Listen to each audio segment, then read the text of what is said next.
Hello students, today we learn about the topic first order non-linear partial differential equation. In previous lectures we learn about the linear partial differential equation and now this is the non-linear partial differential equation. First of all, what is the non-linear? So linear के अंदर हमने जो पढ़ा था उसमें question के अंदर ये जो P और Q टर्म था दैट मीन्स डिफरेंशिएशन वाला उसकी कोई पावर नहीं थी. Single P and single Q one power थी. उसको हम क्या बोलते हैं? Linear equation. जैसे नॉर्मल लीनियर इक्वेशन होता है ax plus by plus c. That means कि जो वेरिएबल होता है उसकी सिर्फ वन पावर होती है, वन से ज्यादा नहीं होती. वैसे P और Q की वन पावर थी. बट अब से जो क्वेश्चन आएगा वो नॉन लीनियर का है. नॉन लीनियर है मतलब उसकी पावर जरूरी नहीं है कि दोनों की हो, बट कोई भी एक टर्म या दोनों की आपकी एक से ज्यादा पावर होगी. 2, 3, 4 कोई भी पावर हो सकती है. ओके ऐसा जरूरी नहीं कि ज्यादा ही हो, कम भी हो सकती है. लाइक 1/2 यानी कि अंडर रूट भी हो सकता है. फॉर एग्जाम्पल मैंने ये दो एग्जाम्पल यहाँ पे लिखे हैं. पहले एग्जाम्पल के अंदर under root p under root q है, दूसरे में पी स्क्वायर और क्यू स्क्वायर है. दैट मीन्स कि अगर आपको आइडेंटिफाई करना है कि ये लीनियर मेथड है नॉन लीनियर है तो सीधा सिंपल अगर पी और क्यू की सिंगल पावर है तो वो लीनियर वाला टॉपिक बन जाएगा, और पी और क्यू की सिंगल पावर नहीं है और कोई पावर है तो वो आपका नॉन लीनियर का हो जाएगा. देन नॉन लीनियर के अंदर टोटल 4 फॉर्म्स है, 4 फॉर्म है. 4 फॉर्म का आइडेंटिफिकेशन बहुत सिंपल है जो यहाँ पे लिखा हुआ है. फॉर्म का जो नाम है वो पहला फॉर्म क्या होगा? P और Q यानी कि फंक्शन जो होगा आपके पास जो भी इक्वेशन दिया होगा वो सिंगल P एंड Q की वैल्यू होगी. मतलब कि P स्क्वायर Q स्क्वायर जैसे ये है. P और Q के अलावा और कोई वेरिएबल्स नहीं होंगे, ना x ना y ना z. फिर फॉर्म 2 के अंदर Z P और Q यानी P Q तो होगा साथ में Z भी होगा बट x y नहीं होगा. और फॉर्म 3 के अंदर x P y Q इसके अंदर Z नहीं आएगा आपका. ओके बट एक कंडीशन है कि एक साइड आपका x एंड p होगा, दूसरे साइड आपका y एंड q होगा. वो फॉर्म 3 होगा. Form 4 that is called Clairaut equation. वो फिक्स है, इस टाइप का ही आपको इक्वेशन दिया होगा. और सेकंड थिंग उसके अंदर सारे वेरिएबल्स आ जाएंगे, x y z p q सारे वेरिएबल्स आ जाएंगे. दैट मीन्स कि आपको वेरिएबल्स जो दिए हैं उसके ऊपर से आइडेंटिफाई करना है कि 4 फॉर्म में से कौन सा फॉर्म अप्लाई होगा. और आगे मैंने बताया वैसे लीनियर है या नॉन लीनियर है वो डिफाइन करने के लिए सीधा सिंपल पी और क्यू की पावर चेक करो. 1 के अलावा पावर है तो नॉन लीनियर और 1 है तो लीनियर. सो यहां से पता चल जाएगा. फॉर्म 1 का फर्स्ट फॉर्म आज स्टार्ट करते हैं. उसके अंदर जो भी आपका इक्वेशन होगा इस टाइप का पी और क्यू का होगा. ओके उसका वर्किंग रूल क्या है? First of all complete solution. This is the equation. ये आपका स्टार्ट करना है, कोई भी सम हो इसी से स्टार्ट करना है, इस इक्वेशन से. देन सेकंड है कि जो सब्स्टिट्यूट करना है इसके अंदर ये जो a और b है, ये जो सॉल्यूशन है ये a और b की वैल्यू आपको फाइंड करनी है, b की वैल्यू खाली फाइंड करनी है. तो इसके लिए आपको क्या करना है? जो भी आपके पास p और q वाला क्वेश्चन होगा वो क्वेश्चन के अंदर p की जगह a और q की जगह b रिप्लेस कर दो. वो रिप्लेस करके आपको एक टर्म मिलेगा सिंपल, उसको सॉल्व करना है. सॉल्व करोगे तो आपको एक b की वैल्यू बनेगी. ओके वो जो b की वैल्यू मिलती है वो वापस इसके अंदर सब्स्टिट्यूट कर दो. इन शॉर्ट सिर्फ 2 स्टेप याद रखना है. एक तो p और q की वैल्यू a और b से रिप्लेस करनी है. देन उसके बाद b की वैल्यू बनेगी वो आपको वापस ओरिजिनल सॉल्यूशन के अंदर सब्स्टिट्यूट करना है एंड देन फाइनल आंसर आपका. ओके सो इस मेथड से सॉल्व करना है. मेथड हम स्टार्ट करते हैं. यहाँ पे 2 सम मैंने लिखे हैं, डिफरेंट सम है. ये जो 3 स्टेप्स है यही फॉलो करना है. तो सबसे पहले जो भी आपको इक्वेशन दिया है एज इट इज लिख दो. Here under root p plus under root q is equal to 1. ये इक्वेशन लिखने के बाद आपका ये पहले तो आइडेंटिफाई करो कि कौन सा फॉर्म है. सिर्फ p और q है that means it is a f of p q is equal to 0. That means form number 1. तो ये जो फॉर्म नंबर 1 है वो आपको फॉर्म डिफाइन यहाँ पे करना पड़ेगा. तो उसके लिए यहाँ पे मैं ऐसे लिखता हूं f of p comma q. सिर्फ p q है इसलिए f of p comma q is equal to, ये 0 लिखने की जरूरत नहीं है. आपको क्या करना है? सिर्फ ये जो है टर्म उठा के लेफ्ट हैंड साइड पे ले लो, यानी कि under root p plus under root q minus 1. यानी सिर्फ मैंने क्या किया? f ऑफ p q को डिफाइन किया है और कुछ नहीं किया. सो ये वैल्यू मिल गई. देन ये फॉर्म कौन सा है ये आपको यहाँ पे सेंटेंस में लिखना पड़ेगा. सो यहाँ पे लिख देता हूं here given form is of f of p, q is equal to 0। Form number specify नहीं करना है, फॉर्म वाला जो वैल्यू है, जो इक्वेशन है फॉर्म का, वो लिखना है। सो ये जस्टिफिकेशन देना जरूरी है। देन इसके बाद क्या करना है आपको, ये कंप्लीट सॉल्यूशन है वो लिख दो। So let complete solution is z is equal to ax plus by plus c। Then इसके अंदर a और b जो है वो इस इक्वेशन को सेटिस्फाई करते हैं, कौन से फंक्शन के लिए। ओके, तो आप डायरेक्टली यहां पे लिख सकते हो। So therefore f of a, b is equal to 0। अगर ऐसा नहीं लिखना तो यहां पे एक सेंटेंस लिख देना, या तो रिप्लेसमेंट वाला सेंटेंस या फिर ऐसे लिख देना where a and b are satisfy the equation, जो ओरिजिनल इक्वेशन दिया है। सो डायरेक्टली अब नीचे आप वैल्यू रिप्लेस कर सकते हो p और q की जगह। ये जो p और q था उसकी जगह क्या करना है, a और b, यानी इसके अंदर p q की जगह a b सब्स्टिट्यूट करो। So under root a plus under root b minus 1 is equal to 0। क्या किया, पहले कंप्लीट सॉल्यूशन लिखा, देन p और q की जगह a और b रिप्लेस किया। अब क्या करना है, लास्ट स्टेप 3, b की वैल्यू बनाना है। तो b की वैल्यू बनाने के लिए अंडर रूट b ये टर्म है, ये एज इट इज रहने देता हूं, ये पूरा टर्म इस साइड ट्रांसफर करता हूं।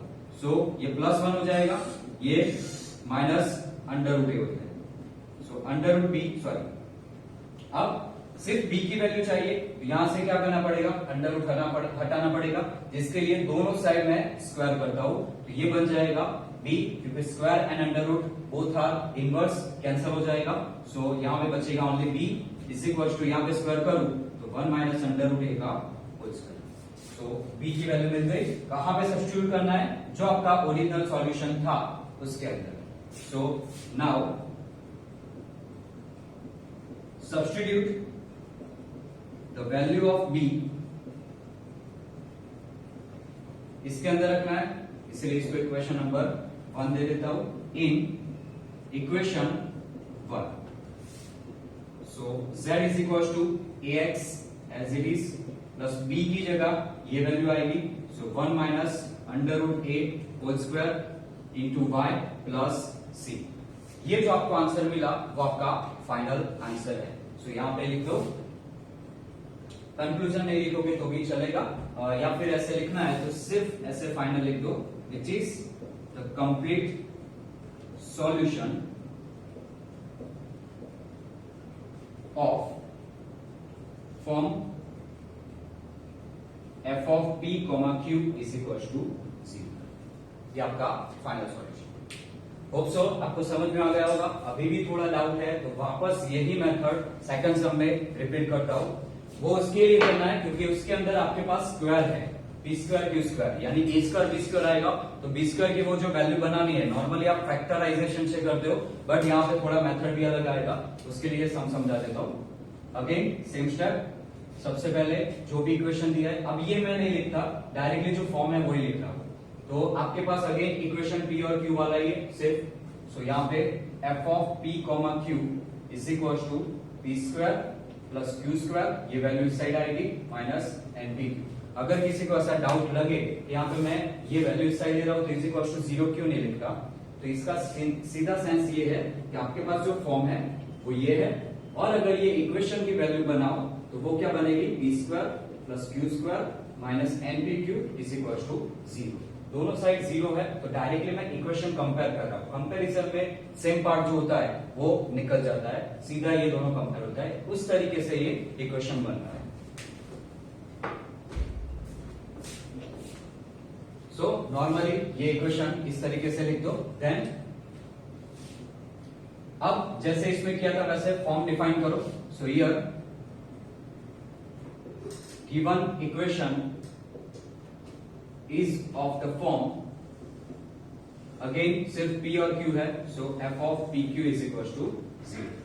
so complete solution, let the complete solution is, कोई भी सम हो कैसा भी हो, बट अगर इस फॉर्म का है तो कंपलसरी आपका कंप्लीट सॉल्यूशन यहां से ही स्टार्ट होगा और ये फिक्स है, इसमें कोई वैल्यू चेंज नहीं होगी। So z is equal to ax plus by plus c, again same to same आ गया। This is the equation number 1। Now again आपको क्या करना है, यहाँ पे रिप्लेस करना है, वैल्यू को रिप्लेस करो। कैसे? तो ये जो z is equal to x plus by plus c है, इसकी फाइनल सॉल्यूशन लाना है। तो इसके लिए आपको जो f ऑफ pq दिया है उसकी जगह आपको क्या करना है, ab रिप्लेस करना है। सो अगेन यहां पे लिख देता हूं, where a and b are satisfy the equation. So therefore directly we can say f of ab is equals to 0. अगर ये सेंटेंस याद ना आए, ये नहीं लिखना है, तो सीधा सिंपल लिखना लिख दो कि substitute p is equals to a and q is equals to b. But वो आपको समझने के लिए या समझाने के लिए एक्चुअल सेंटेंस यही रहता है। f of a, b is equals to 0, तो क्या करना है, p और q की जगह a b रिप्लेस करो। कहां पे? जो इक्वेशन है उसमें। तो p की जगह a आएगा, सो a स्क्वायर प्लस q की जगह b which is b square minus n, p की जगह a एंड q की जगह b इज इक्वल्स टू 0। इतना मिल गया। अब यहाँ पे प्रॉब्लम ये है कि मुझे b की वैल्यू बनानी है और b दो जगह पे है। सो सबसे पहले याद करो कि दो जगह पे d है और एक पावर स्क्वायर है और एक पावर 1 है। ऐसा कहां पे आता है? वो आता था आपका क्वाड्रेटिक इक्वेशन में, गुजराती में बोलूं तो द्विघात समीकरण। सो क्वाड्रेटिक इक्वेशन मतलब क्या आता था? नॉर्मली फॉर्म ऐसे था, x square minus 2x plus 3 is equal to 0। For example ऐसे आता था, ओके, जिसके अंदर आपका जो वेरिएबल था उसकी स्क्वायर पावर आती थी, सेकंड टर्म में उसकी 1 पावर आती थी। वैसा है यहाँ पे b की स्क्वायर पावर। ये b को इसलिए टारगेट कर रहा हूं क्योंकि मुझे सिर्फ b की वैल्यू चाहिए। इसमें अगर सॉल्व कर देते तो हमें किसकी वैल्यू मिलती थी, x की वैल्यू मिलती थी। यहाँ पे b की वैल्यू चाहिए, इसलिए b को टारगेट कर रहा हूं। तो b का स्क्वायर है, b का सिंगल टर्म है और फिर a स्क्वायर यानी कि कांस्टेंट पार्ट है। दैट मीन्स के इस टाइप का आपका फॉर्म बन रहा है। अब इसको सॉल्व करने के दो मेथड थे। एक तो आपका फैक्टराइजेशन, गुजराती में सिंपल ही बोलते थे अवयव। सो फर्स्ट था फैक्टराइजेशन एंड सेकंड था आपका बी स्क्वायर माइनस पॉलिसी वाला मेथड, जो नॉर्मली इसी नाम से सब लोग जानते हैं। ओके, तो यहाँ पे ए और बी क्या है मुझे पता नहीं है, एन क्या है वो भी pता नहीं है। अगर आपको वैल्यू ही नहीं पता तो आप फैक्टराइजेशन तो कर नहीं सकते। सो डेफिनेटली मुझे ये वाली मेथड अप्लाई करनी पड़ेगी। सो सबसे पहले जो अपना नॉर्मल इक्वेशन होता है उस फॉर्म में इसको मैं कन्वर्ट करता हूं। यानी कि पहला टर्म आएगा आपका जिसकी वैल्यू फाइंड करनी है, वो वेरिएबल का square form, so b square, then उसकी 1 पावर वाला टर्म यानी minus n a b and then constant plus a square is equal to 0। अब वैल्यू किसकी चाहिए, बी की। सो डेफिनेटली ऐसा फॉर्मूला बनेगा, b is equal to, formula क्या था, फॉर्मूला आपका ये है,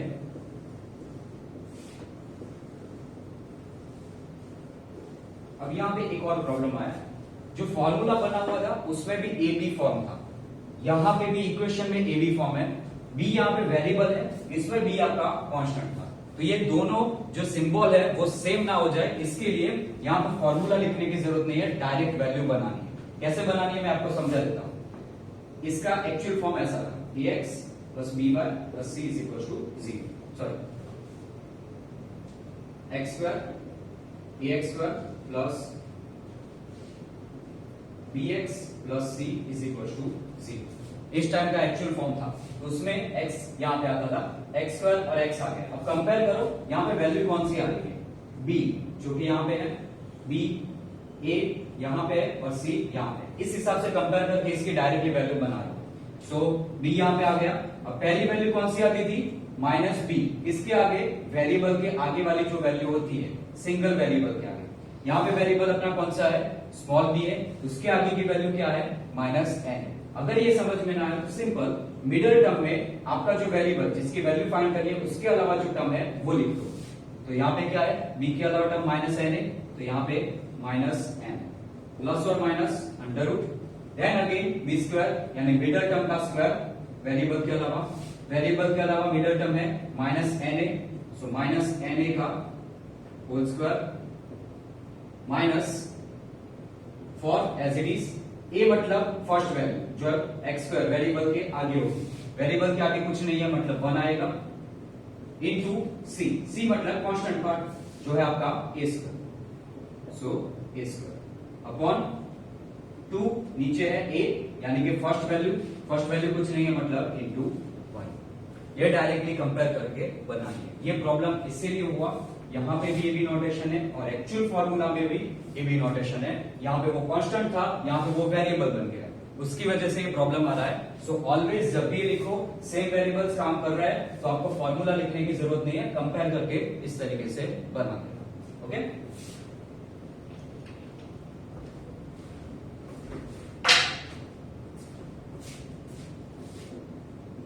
अब इसको सॉल्व कर दे। 2 माइनस है, माइनस माइनस प्लस हो जाएगा, सो एन ए प्लस और माइनस अंडर रूट, यहां पे माइनस का स्क्वायर प्लस हो जाएगा, एन ए का स्क्वायर एन स्क्वायर ए स्क्वायर माइनस 4 इंटू 1 4 रहेगा एंड ए स्क्वायर यानी minus 4 A square upon 2 into 1 so that is 2। इतना बन गया। अब इसको थोड़ा सिंप्लीफिकेशन करता हूं, b is equal to n a plus और माइनस, यहां से दोनों में से क्या बाहर आएगा, ए स्क्वायर कॉमन आएगा, बट अंडर रूट है, बाहर आके वो क्या बन जाएगा, स्मॉल ए बन जाएगा स्क्वायर की जगह, सो यहां पे अंदर बचेगा एन स्क्वायर माइनस 4। तो इतना बचा। अभी भी इन दोनों में से ए कॉमन निकल सकता है, तो आगे सिंप्लीफाई करता हूं। So therefore b is equal to दोनों में से ए कॉमन, बाय 2 दोनों का है तो बाय 2 भी बाहर रख देता हूं, सो a बाय 2 अंदर बचेगा n प्लस और minus under root n square minus 4, simple value बना। So this is the value of small b। Value मिल गई, अपना थर्ड स्टेप आ गया, वैल्यू ऑफ b। क्या करना है, अब सिर्फ उसको ओरिजिनल सॉल्यूशन के अंदर यानी कि इक्वेशन नंबर 1 के अंदर सब्स्टिट्यूट करना है।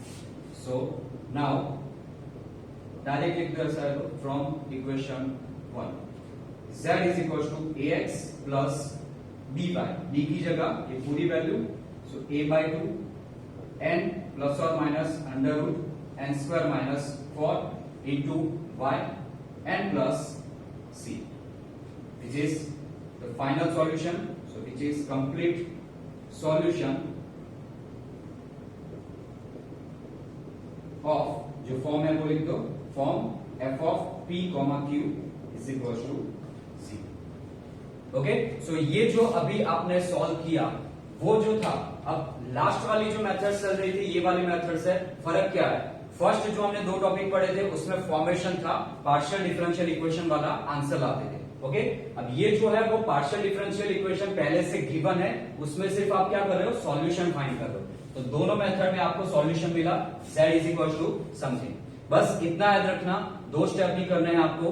पहला स्टेप क्या है इस मेथड का, कि पहला तो सॉल्यूशन लिखो। सेकंड स्टेप क्या है कि जिसके अंदर आपको सिर्फ वैल्यू रिप्लेस करनी है, p और q की जगह a और b, उसमें से b की वैल्यू बनाओ और वो वैल्यू वापस आपका ओरिजिनल जो सॉल्यूशन है उसमें सब्स्टिट्यूट कर दो। ये मेथड याद रखना, मेथड याद रहेगी तो कोई भी सम डिफरेंट आएगा, आपको कोई प्रॉब्लम नहीं आएगा।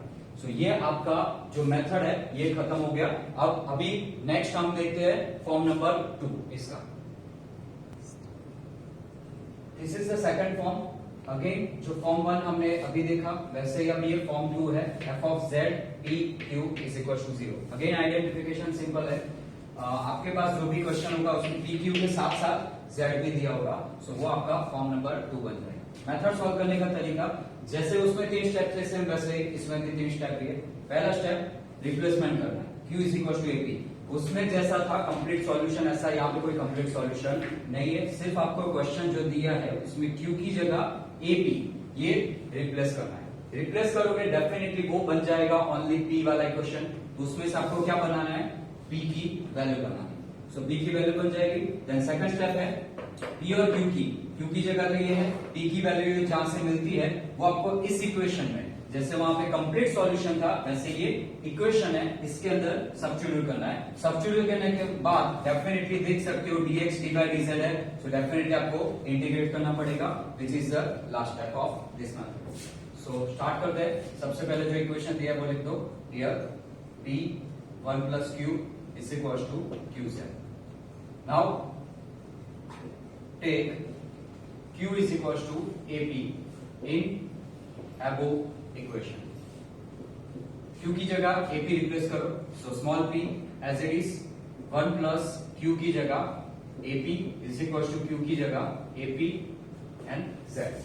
दोनों साइड P है, सो P दोनों साइड से कैंसल आउट हो जाएगा, तो बचेगा 1 plus AP is equal to AZ। इसकी वैल्यू बनानी है आपको P की, सो यहां पे P की वैल्यू बनाने के लिए AP as it is AZ plus 1 इस साइड जाएगा तो -1, then P is equal to AZ minus 1 upon ये एक नीचे आ जाएगा, सो ये आपको आंसर मिल गया। सो स्मॉल p की ये वैल्यू आपको मिल गई। अब सेकंड स्टेप है P और Q की वैल्यू आपको इस इक्वेशन में सब्स्टिट्यूट करना है। सब्स्टिट्यूट करने के लिए सिंपल, Q की वैल्यू आप जानते हो AP, ओके, तो पहले मैं ये इक्वेशन लिख रहा हूं। Now dz is equal to P dx plus Q dy, okay. ये जो इक्वेशन है इसमें P एज इट इज रहेगा, Q की जगह पहले Q की वैल्यू ऑलरेडी आप पहले से जानते हो AP, वो रिप्लेस कर दो क्योंकि वो P फॉर्म में है इसलिए पहले वो रिप्लेस कर रहा हूं। सो Q की जगह AP आ गया। अब P दोनों में कॉमन निकलेगा, ये हर बार सेम ऐसा ही स्टेप होगा क्योंकि Q की वैल्यू भी चेंज नहीं होगी और ये इक्वेशन भी चेंज नहीं होगी, सो ये डेफिनेटली हर बार कॉमन आएगा। P dx प्लस यहां से P बाहर निकल गया तो A D कितना मिला। अब P की जगह ये वैल्यू रिप्लेस कर दो, so therefore dz is equal to P की जगह आएगा AZ minus 1 upon A into dx plus A dy। Equation के अंदर यहाँ पे dx और dy, इसके अंदर x और y नहीं है, कौन सा है, z वेरिएबल है। सो z कहां पे आपका, इस साइड, तो डेफिनेटली पूरा टर्म कहां पे ले जाना पड़ेगा, इस साइड, तभी वो इंटीग्रेट हो पाएगा। ये z वाला टर्म पूरा इस साइड ले लेता हो, सो देयरफॉर नीचे वाला टर्म ऊपर चला जाएगा, a अपॉन ये टर्म आ जाएगा नीचे, so az minus 1 into dz is equal to ये term same to same dx plus a into dy। ये हो गया, वैल्यू रिप्लेस कर दी मैंने P और Q की, उसके बाद सिंप्लीफाई भी कर दिया। अब सीधा क्या करना है आपको, इंटीग्रेट करना है। So take integration on both sides. अगर ये सेंटेंस नहीं लिखते और आप सिंबॉलिकली इंटीग्रेशन दिखाते हो तो भी चलेगा, बट दोनों में से कुछ एक स्पेसिफाई कर देना। सो इंटीग्रेशन करूं तो पहला सीधा सिंपल, चलो नोटेशन लिख देता हूं। इंटीग्रेशन के अंदर कांस्टेंट क्या होता है, बाहर आता है, सो a पहले बाहर आ जाएगा, यहां पे बचेगा 1 upon az minus 1 into dz is equal to integration of dx plus a constant बाहर इंटीग्रेशन ऑफ dy। चलो अब इंटीग्रेशन करना है। इस स्टेप का इंटीग्रेशन क्या होगा, नीचे अभी वेरिएबल कौन सा चल रहा है, z, नीचे वेरिएबल z कितनी पावर में है, सिर्फ सिंगल पावर, उसकी टोटल पावर भी कितनी है, सिंगल पावर है, मतलब ये इस टाइप का फॉर्म हो गया 1/z dz, ऐसा बोल सकता हूं क्योंकि z ही है, हाँ कांस्टेंट का फर्क है बट z की पावर तो सिर्फ सिंगल है। इसका इंटीग्रेशन क्या होता है, log z। तो सेम इसी तरीके से इसका भी इंटीग्रेशन क्या होगा, log फॉर्म में होगा। So therefore a into log जो भी वैल्यू है वो पहले लिख दो, az माइनस 1, जैसे 1/z में नीचे z होता है वैसे यहाँ पे पूरा ये टर्म है तो log की जगह आ गया। पर ये कंप्लीट इंटीग्रेशन अभी नहीं हुआ, ये मैंने सिर्फ कितना कौन से टर्म का किया है, 1 अपॉन करके जो टर्म दिया था उसका, ये पूरे टर्म का बाकी है az माइनस 1 का। तो इसको सिंपल लैंग्वेज में समझाओ तो अगर मेरे पास ऐसा है कि 1 अपॉन, चलो इसको सिंपल लैंग्वेज में साइन फॉर्म में समझो। अगर साइन 2x का मुझे इंटीग्रेशन करना है x के रिस्पेक्ट, तो आप क्या करते हो, साइन का इंटीग्रेशन क्या होगा, माइनस कॉस, और 2x का 2x एज इट इज लिख दूंगा, ओके। तो ये जो मैंने इंटीग्रेशन किया वो सिर्फ साइन का किया है माइनस कॉस, बट ये जो है 2x इसका मैंने नहीं किया, क्यों, क्योंकि ओरिजिनल जो क्वेश्चन है या फॉर्मूला है उसके अंदर आपका साइन x होता है और उसका आंसर बनता है माइनस cos x, यानी कि यहां पे x फिक्स होता है, वो x की जगह यहां पे क्या मिला, 2x। इसको मैं एक सिंपल नाम देता हूं स्पिरिट, ये नाम इसलिए दे रहा हूं, आगे बार बार इसकी जरूरत पड़ेगी, डिफरेंशिएशन इंटीग्रेशन दोनों में बार बार जरूरत पड़ेगी, इसके लिए सिंपल लैंग्वेज में समझा देता हूं। सो स्पिरिट यानी कि नाम क्या होता है उसका, गुजराती में या हिंदी में बोले तो आत्मा, यानी काम क्या करता है, जैसे हमारी बॉडी कहीं पे भी जाती है तो आत्मा साथ में ही जाएगी। डेफिनेटली जब भी आप डिफरेंशिएशन इंटीग्रेशन करो, एक्स की जगह पे जो वैल्यू मिलती है दैट इज कॉल्ड स्पिरिट। क्या करना है, स्पिरिट का ऑलवेज डिफरेंशिएशन करना है, चाहे इंटीग्रेशन हो या डिफरेंशिएशन, स्पिरिट का ओनली डिफरेंशिएशन होगा। ओके, तो ये जो स्पिरिट है इसका डिफरेंशिएशन करो, यानी कि 2x वो स्पिरिट है, 2x का डिफरेंशिएशन करो तो क्या मिलेगा 2, तो इंटू 2 आ जाएगा। बट अगर ये पूरा पार्ट डिफरेंशिएशन का होता तो मैं इंटू लिखता, ये अभी इंटीग्रेशन चल रहा है तो यही आंसर मैं नीचे लिखूंगा। बस डिफरेंशिएशन और इंटीग्रेशन में यही वेरिएशन है, स्पिरिट का तो दोनों में डिफरेंशिएशन ही होगा, बट अगर डिफरेंशिएशन चल रहा है तो वो साइड में लिखेंगे, ऊपर ही टर्म लिखेंगे, और अगर इंटीग्रेशन है तो वो टर्म हम नीचे लिखेंगे, ये याद रखना। और ऐसा अगर प्रॉब्लम है तो डिफरेंशिएशन और इंटीग्रेशन आपको बेसिक एक लेक्चर में पूरा समझा दूंगा, जिससे वो आपको डाउट ना आए। सो वैसे ही यहाँ पे मैंने 1 पूरे टर्म का लॉग का कर दिया था, अब पूरे az-1 का होगा तो a is a constant as it is रहेगा, z का z के रिस्पेक्ट में 1 का 0 हो जाएगा कांस्टेंट का, डिफरेंशिएशन करना है, ये स्पिरिट है, स्पिरिट का सिर्फ डिफरेंशिएशन करना है, इंटीग्रेशन मत करना। सो 1 का डिफरेंशिएशन 0, z का 1 हो गया और a is a constant as it is बचेगा। तो आंसर पूरे टर्म का क्या बचा a, पर क्या चल रहा है इंटीग्रेशन, सो दैट्स व्हाई वो हम कहां पे लिखेंगे अपर में। अगर डिफरेंशिएशन चल रहा होता तो यही a मैं ऊपर लिखता, इज इक्वल टू dx का इंटीग्रेशन x प्लस dy का इंटीग्रेशन y, दोनों साइड से सॉरी दोनों ऊपर नीचे से a कैंसिल हो जाएंगे, सो बचेगा log az-1 is equal to x plus ay and which is the complete solution। इससे आगे इसका कोई सिंप्लीफिकेशन नहीं होगा। हाँ सॉरी, कांस्टेंट लिख देना, कांस्टेंट हम नॉर्मली क्या लेते हैं c लेते हैं, बट यहाँ पे बुक के अंदर मेथड के अंदर यहाँ पे जो भी इक्वेशन दिया होता है, ये जो फॉर्म दिया होगा वो a वाला इक्वेशन है, क्योंकि आप q की जगह क्या रिप्लेस कर रहे हो ap, तो a के बाद नेक्स्ट कांस्टेंट क्या आता है b, इसके लिए बुक के अंदर b लिखा है, अगर आप एग्जाम में c लिख देते हो तो रॉन्ग नहीं है, c भी लिख सकते हो। So which is the complete solution of form आपका है second, which is f of z p q is equal to 0। इस मेथड का मैंने सिर्फ एक ही सम करवाया है, क्योंकि इसके सम ज्यादा भी नहीं है और ज्यादा इंपॉर्टेंट मेथड भी नहीं है। एंड सेकंड थिंग, अगर क्वेश्चंस निकलते हैं तो भी कोई वेरिएशन नहीं होगा, बस ऐसा ही होगा, सिर्फ वेरिएशन आएगा आपका इंटीग्रेशन का थोड़ा डिफरेंट पार्ट। सो अगर इन केस कोई डाउट है, कोई क्वेरी है दोनों फॉर्म में, तो आप मुझे पूछ सकते हो। Thank you.